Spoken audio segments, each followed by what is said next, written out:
আমরা বিশ্বব্যাপী যুদ্ধের সম্ভাবনা নিয়ে যথেষ্ট উদ্বিগ্ন। সমস্ত সংঘাত শান্তিপূর্ণ উপায়ে সমাধান করতে হবে। ইউক্রেন যুদ্ধ এবং মধ্যপ্রাচ্যে চলমান উত্তেজনার প্রেক্ষাপটে তৃতীয় বিশ্বযুদ্ধের আশঙ্কা প্রকাশ করেছেন রাশিয়ার প্রেসিডেন্ট ভ্লাদিমির পুতিন। 20 জুন শুক্রবার সেন্ট পিটার্সবার্গ আন্তর্জাতিক অর্থনৈতিক ফোরামের মূল অধিবেশনের ভাষণকালে তিনি বলেন, ইউক্রেন এবং মধ্যপ্রাচ্যে চলমান উত্তেজনা বিশ্বকে তৃতীয় বিশ্বযুদ্ধের দিকে ঠেলে দিচ্ছে। বর্তমানে বিশ্বজুড়ে যুদ্ধের প্রবল আশঙ্কা তৈরি হয়েছে। আমরা এই যুদ্ধের সম্ভাবনায় গভীরভাবে উদ্বিগ্ন। প্রতিটা সংকটেরই শান্তিপূর্ণ সমাধান হওয়া উচিত। তিনি জানিয়েছেন, এই দুটি অঞ্চল এখন মারাত্মক সংঘর্ষের সম্ভাব্য কেন্দ্রবিন্দু হয়ে উঠেছে। পুতিন পশ্চিমা সামরিক জোট নেটোর পূর্বমুখী সম্প্রসারণের কড়া সমালোচনা করে বলেন, এই জোট বারবার রাশিয়ার নিরাপত্তা সংক্রান্ত উদ্বেগকে বাড়িয়ে তুলছে। এটি মূলত পশ্চিমাদের উপনিবেশবাদী মানসিকতার রূপ। তিনি আরও দাবি করেন, আমেরিকান প্রেসিডেন্ট ডোনাল্ড ট্রাম্প তাকে আশ্বস্ত করেছেন যে ইরানের বুশেহার পারমাণবিক স্থাপনায় কর্মরত রুশ নাগরিকদের নিরাপত্তা নিশ্চিত করতে আমেরিকা সহযোগিতা করবে। মধ্যপ্রাচ্য প্রসঙ্গে রুশ প্রেসিডেন্ট বলেন, ইসরায়েল যদি ইরানের সর্বোচ্চ নেতা আয়াতুল্লাহ আলী খামেনিকে শেষ করার কথা ভেবে থাকে, তবে আমি আশা করি এটা কেবল কথার কথা হিসেবেই থেকে যাবে, বাস্তবে সেটা হবে না। এর আগে রুশ প্রেস সচিব দিমিত্রি পেসকভ সেন্ট পিটার্সবার্গের কনস্টান্টাইন প্রাসাদে এক সংবাদ মাধ্যমকে বলেছিলেন, ইরানের সরকার পরিবর্তনের চিন্তা শুধু আগ্রহযোগ্যই নয়, বরং এতে করে দেশটিতে চরম রাজনৈতিক উত্তেজনাপূর্ণ পরিস্থিতি তৈরি হতে পারে। তিনি আরও বলেন, হুঁশিয়ারি দিয়ে তিনি বলেন, যারা আয়াতুল্লাহ খামেনিকে শেষ করার হুমকি দিচ্ছে তারা যেন মনে রাখে, এর মধ্যে দিয়ে তারা এক ভয়ঙ্কর প্যান্ডোরার বাক্স খুলতে চলেছে, যা তাদের জন্যই চরম বিপদ ডেকে আনবে। এই প্রসঙ্গে ইরানের বিদেশমন্ত্রী আব্বাস আরাঘচি বলেন, আমি আজ বিকেলে মস্কো যাচ্ছি এবং আগামীকাল সকালে আমার রাষ্ট্রপতি পুতিনের সঙ্গে একটা বৈঠক আছে। রাশিয়া ইরানের বন্ধু, আমরা আমাদের কৌশল নিয়ে খুব খুশি। আমরা সর্বদা একে অপরের সঙ্গে পরামর্শ করি। গত 2-3 মাস ধরে আমরা আমেরিকার সঙ্গে যা আলোচনা করেছি, আমাদের বন্ধু রাশিয়াকে সব জানিয়েছি। আমি রাশিয়ান রাষ্ট্রপতির কাছে পরামর্শ নেব। কি বলছেন ইরানের বিদেশমন্ত্রী আব্বাস আরাঘচি, শুনব। Well, I'm going to Moscow this afternoon, and I have a meeting with President Putin tomorrow morning. Russia is a friend of Iran, and we enjoy a strategic partnership, and we always consult with each other and coordinate our positions. Russia has been a part and the participants of JCPOA, so they have been always a party to nuclear negotiations. And even in the past 2-3 months that we were negotiating with the United States, we always briefed our Russian friends about the latest about any progress or lack of progress in our talks.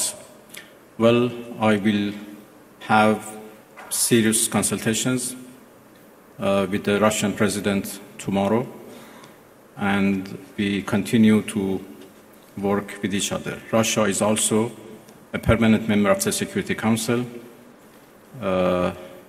and we know that they were trying, together with China, to introduce a resolution to the Security Council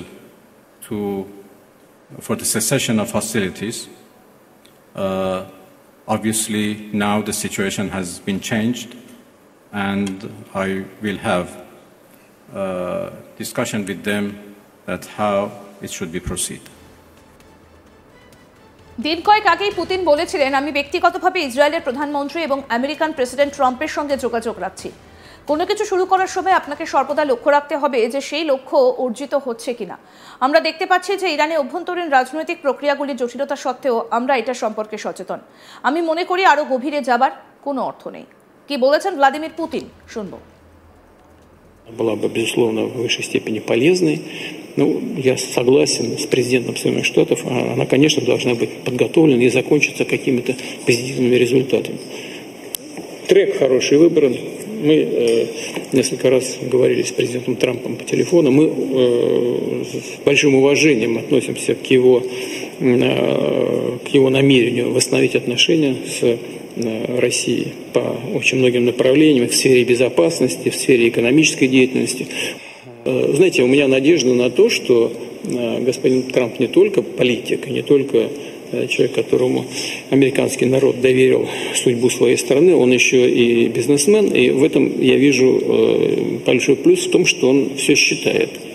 И считает он, поскольку он стал богатым человеком, видимо, считает он хорошо. Значит, он считает, к чему приведут те или другие шаги в отношении России. Сколько это будет стоить налогоплательщикам, сколько это будет стоить экономике США. Получит она от тех или других шагов какой-то плюс или, наоборот, упадет в минус. И мы видим сейчас интерес американского бизнеса к выстраиванию отношений с Россией. Есть уже контакты между крупными нашими компаниями, которые хотят вернуться на наш рынок и вместе работать. Это, в общем, в целом вселяет такой определенный сдержанный оптимизм. И рассчитываю на то, что и президент Соединенных Штатов, и его ближайшее окружение это увидят, услышат, значит, вместе с представителями бизнеса будут приниматься решения, направленные на восстановление российско-американских отношений. Iran ও ইসরায়েলের মধ্যে চলা সংঘাতের অবসান ঘটাতে ফোনে কথাও বলেছিলেন Donald Trump এবং ভ্লাদিমির পুতিন, কিন্তু তারপরে রবিবার হঠাৎ দেখা গেল আমেরিকা ইরানের ওপর মিসাইল হামলা চালালো। হামলা ঠিক পরেই প্রেস কনফারেন্স করে গোটা বিশ্বের সামনে বক্তব্য রাখেন ট্রাম্প। তিনি জানান, আমরা ইরানের 3টে নিউক্লিয়ার কেন্দ্রে হামলা চালিয়েছি, যার মধ্যে ফোর্ডো, নাতানজ এবং এসফাহান রয়েছে। আমরা অত্যন্ত সফল আক্রমণ সম্পন্ন করেছি। প্রাথমিক স্থাপনা ফোর্ডোতে বোমার একটা পূর্ণ পেলোড ফেলা হয়েছে। এতে করে এবার শান্তি ফিরবে। বিগত কয়েক বছর ধরে ইরান হামলা চালিয়ে যাচ্ছে। আমি ইসরায়েলের প্রধানমন্ত্রী নেতানিয়াহুকে ধন্যবাদ জানাতে চাই। আমরা একটা টিমের মতো কাজ করেছি। ইসরায়েলের সেনাও খুব দক্ষতার সঙ্গে কাজ করেছে। আমেরিকার যে সেনারা এই অভিযান চালিয়েছে তাদেরও ধন্যবাদ জানাই। কি বলেছেন ডোনাল্ড ট্রাম্প, শুনবো।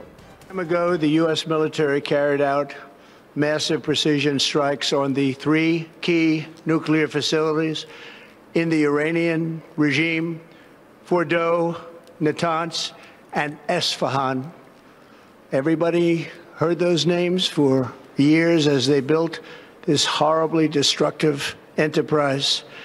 Our objective was the destruction of Iran's nuclear enrichment capacity and a stop to the nuclear threat posed by the world's #1 state sponsor of terror.